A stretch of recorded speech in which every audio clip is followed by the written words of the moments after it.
الحمد لله والصلاة والسلام على رسول الله أما بعد سورة الزمر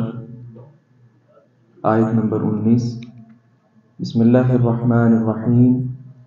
افمن حق علیہ کلمۃ العذاب تو کیا وہ شخص جس پر عذاب کی بات ثابت ہو چکی ہے افانت تنقذ من فی النار پھر کیا آپ اسے بچا لیں گے جو آگ میں ہے لیکن الذین اتقوا ربهم لیکن وہ لوگ جو اپنے رب سے ڈر گئے لہم غرف من فوقها ان کے لیے بالا خانے ہیں جن کے اوپر غرف مبنیہ خوب بنائے ہوئے بالا خانے ہیں تجری من تحتها الانہار جن کے نیچے سے نہریں بہتی ہیں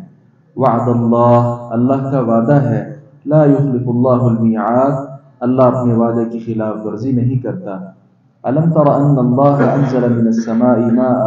کیا آپ نے نہیں دیکھا کہ اللہ تعالیٰ نے آسمان سے کچھ پانی اتارا فسلکہ ینابیع فی الارض پھر اسے چشموں کی صورت میں زمین میں چلا دیا ثم یخرج به زرعا پھر وہ اس کے ساتھ کھیتی نکالتا ہے مختلفا الوان جس کے رنگ مختلف ہیں ثم یہیج فتراہ مصفرا پھر وہ پک کر تیار ہو جاتی ہے آپ اس کو دیکھتے ہیں پیلی ہونے والی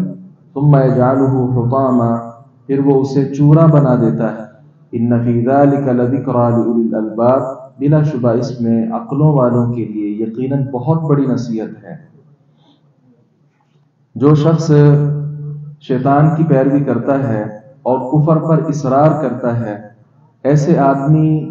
پر اللہ رب العزت کا عذاب وہ ثابت ہو جاتا ہے کہ یہ جب مرے گا تو اللہ تعالیٰ کی طرف سے عذاب ہی عذاب کی لپیٹ میں آئے گا تو آپ صلی اللہ علیہ وسلم کو مخاطب کر کے اللہ تعالیٰ نے فرمایا کہ آپ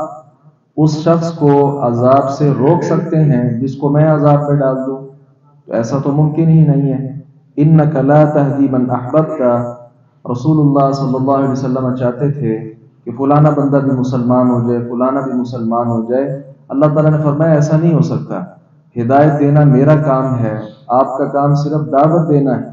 جس کو آپ چاہیں آپ اس کو ہدایت نہیں دے سکتے اگر نبی علیہ السلام ہدایت ہی نہیں کسی کو دے سکتے تو جس کو اللہ جہنم میں ڈال دے نبی علیہ السلام وہاں جہنم سے اس کو کیسے نکال سکتے ہیں یہ ممکن ہی نہیں ہے اللہ تعالیٰ کے اختیارات ہیں ان اختیارات میں کوئی بھی تصرف کرنے کا اہل نہیں ہے خواہ وہ نبی ہو یا کوئی اور ہو اس کے ساتھ ہی کافر لوگوں کے ساتھ اللہ تعالیٰ نے متقی لوگوں کا بھی تذکرہ کیا تاکہ متقی لوگ اپنا حسن انجام دیکھ کر مزید آگے سے آگے بڑھیں تو اللہ تعالیٰ نے فرمایا جو متقی لوگ ہوں گے ان کے بڑے زبردست بالا خانے ہوں گے جناب علی مرتضی رضی اللہ عنہ بیان فرماتے ہیں رسول اللہ صلی اللہ علیہ وسلم نے فرمایا ان فی الجنت لغرفا جنت میں یقیناً ایسے اونچے اونچے محلات ہیں یرا ظہورها من بطونها جن کے باہر کے حصے اندر سے نظر آئیں گے وبطونها من ظہورها اور ان کے اندر کے حصے باہر کے حصوں سے دکھائی دیں گے فقام الیہ اعرابی فقال لمن ہی یا نبی اللہ ایک اعرابی کھڑا ہوا اور کہنے لگا اللہ کے نبی یہ کن کو ملیں گے آپ صلی اللہ علیہ وسلم نے فرمایا ہی لمن اطاب الکلام یہ اسے ملیں گے جو پاکیزہ گفتگو کریں واطعم الطعام اور لوگوں کو کھانا کھلائیں وادام الصیام اور روزوں پر ہمیشگی رکھیں وصلی